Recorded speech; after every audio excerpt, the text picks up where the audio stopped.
아프리카는 노예의 대륙이었다. 지금으로부터 1200년 전의 일이다. 아프리카를 처음 방문한 한 문명인 탐험가는 현지 이교도들의 헐벗음, 식인, 가난함을 보고 커다란 충격에 빠졌다. 그리고 그의 저서에 이렇게 서술했다. 아이는 자기 아버지가 누구인지도 모르고 짐승 같은 삶을 살고 있었다. 이후 문명인들은 아프리카 현지에 교역기지를 세우고 그곳을 통해 흑인 노예들을 구입해서 자신들의 문명세계로 팔아넘겼다. 여기까지 보면 어디서 많이 들어본 이야기 같다. 문명인을 놓고 대부분은 유럽 백인들을 생각했으리라 본다. 하지만 그 문명인들은 이슬람 세계의 아랍인들이었다. 사실 아프리카는 아주 오래전부터 구대륙인 유럽과 중동으로 노예를 공급해주던 공급지와도 같았다. 이미 2000년 전 로마 제국 시대부터 아프리카 노예상들은 사하라 사막을 건너 백인들에게 흑인 노예를 팔아먹기 시작했다. 본격적으로 노예 거래가 활성화된 것은 10세기 이슬람인들에 의해서였는데, 당시 이슬람 상인들은 동아프리카에 무역기지를 건설하고 자신들의 상품을 현지 흑인 노예와 바꾸는 식으로 거래를 했고, 구입한 흑인 노예들을 홍해를 건너 아라비아 전역으로 팔아넘겼다. 오늘날 케냐, 탄자니아를 비롯하여 동아프리카 10개국에서 공용어로 사용되는 스와힐리어는 실은 이슬람 상인들의 전초기지였던 동아프리카 잔지바르 섬에서 사용되던 아랍어의 영향을 받아 탄생한 동아프리카인들의 새로운 언어였다. 즉 오늘날 스와힐리어는 중세 이후로 활발했던 이슬람 동아프리카 간의 노예무역 흔적을 나타내는 상흔이기도 한 것이다. 그렇다면 얼마나 많은 이들이 팔려갔을까?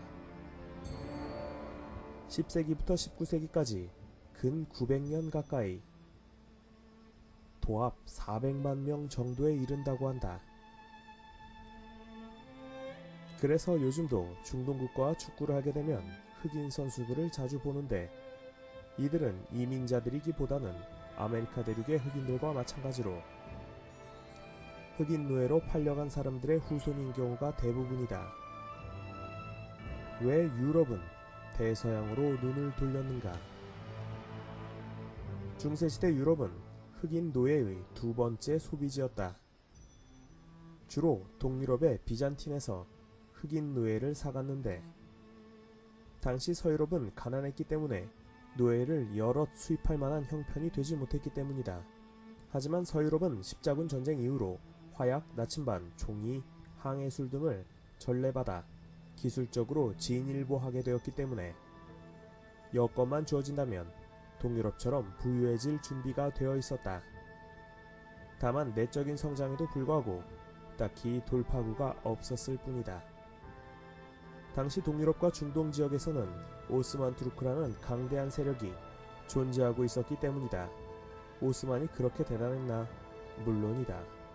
당시 오스만 제국은 세계에서 가장 큰 규모의 군대와 체계적인 관료제도, 단일 종교로 무장된 강력한 국가였다.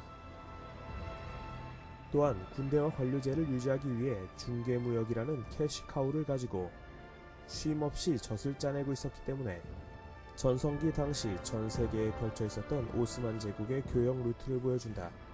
대항해 시대 2게임에도 잘 나온다.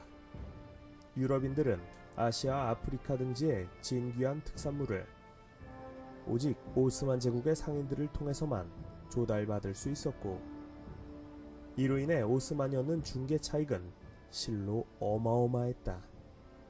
때문에 서유럽인들이 바다로 눈을 돌릴 수밖에 없었는데, 이때 향신료를 직접 구매하기 위해 가장 먼저 바다로 나갔던 국가는 포르투갈이었다. 당시 사하라 이남의 아프리카에는 황금과 노예라는 매혹적인 상품이 있었기 때문에 유럽인들을 매료시키기에 충분했다. 하지만 북아프리카 일대는 오스만 제국이 관할하고 있었기 때문에 유럽인들은 무역을 위해서라면 멀리까지 나아가서 직접 현지에 교역 거점을 건설하지 않으면 안 되었는데 그걸 포르투갈인들이 기어코 실천했던 것이고 그리하여 만들어진 무역 거점이 오늘날 서아프리카의 상하해안인 코트디부아르, 황금의 안으로 알려진 가나, 노예해안이었던 나이지리아 등이다. 교역보다 더 좋은 것은 폭력이었다. 우리는 흔히 교역이라 하면 부를 창출하고 문명화를 촉진시키고 사회 후생을 높이고 서로 싸우지 않고도 나눠 가질 수 있는 평화롭고 유용한 수단으로 알고 있다. 하지만 이보다 더 좋은 방법이 있다. 바로 폭력을 곁들이는 것이다. 남의 재산을 빼앗고 강제로 노동을 시키는 것은 자발적인 교환보다 당시까지는 훨씬 더 효과가 좋았기 때문이다. 오히려 전통시대 역사를 보면 한 국가의 부는 생산기술이나 시장 따위보다는 군대와 지방관의 힘에 의해 좌우되는 경우가 더 많았다. 실제로 몽골 원정군이나 바이킹들이 휘두르는 칼은 무역으로 얻을 수 있는 수십 년치 이득을 단 하룻밤 사이에 얻어낼 수 있었고 수백, 수천만 명의 거대한 농경 문명은 고작 수천 수만의 이방인들에게 짓밟혀 착취를 당하기도 했다. 인구 1,000만 명 규모의 중견급 농업국가였던 조선도 수십만 인구밖에 되지 않던 만주족에게 힘 한 번 쓰지 못하고 당했다. 그런데 아프리카에 노예를 사러 간 유럽 상인들도 곧 이러한 이치를 깨달았다. 처음에는 교환 방식으로 노예를 사갔지만 나중에 유럽인들은 스스로 폭력을 주선하게 된 것이다. 즉, 현지 노예 사냥꾼들에게 성능 좋은 총을 쥐어주면 더 많은 노예를 보다 싼 값에 사들일 수 있다는 걸 알게 된 것이다. 노예무역은 왜 발생했나? 오늘날 미국은 이민자들이 창조했다. 그리고 그 원동력을 우리는 흔히 백인들의 개척정신이라고 배웠다. 하지만 19세기 이전에 대서양을 건너 구대륙에서 신대륙으로 건너온 사람들 중 무려 4분의 3 정도가 아프리카 출신 흑인이었다는 사실을 사람들은 잘 모른다. 당시 1200만 명의 흑인들은 가축보다도 못한 노예선을 타고 대서양을 건넜다. 그런데 여기서 한 가지 의문이 든다. 왜 유럽인들은 굳이 힘들게 흑인들을 신대륙까지 데리고 와야 했을까? 사실 흑인들을 아프리카 현지에서 바로 써먹었더라면 중간에 새어나가는 인력 손실이 크게 줄어들고 운송 비용도 없어 큰 이득이 되지 않았겠는가? 실제로 신대륙으로 끌려온 흑인들 중 3년 이상 생존하는 자들은 약 30%에 불과했다. 수송 비용을 줄이기 위해 노예를 화물처럼 쑤셔 넣었기 때문에 항해 도중에만 무려 20%가량이 죽어버렸다.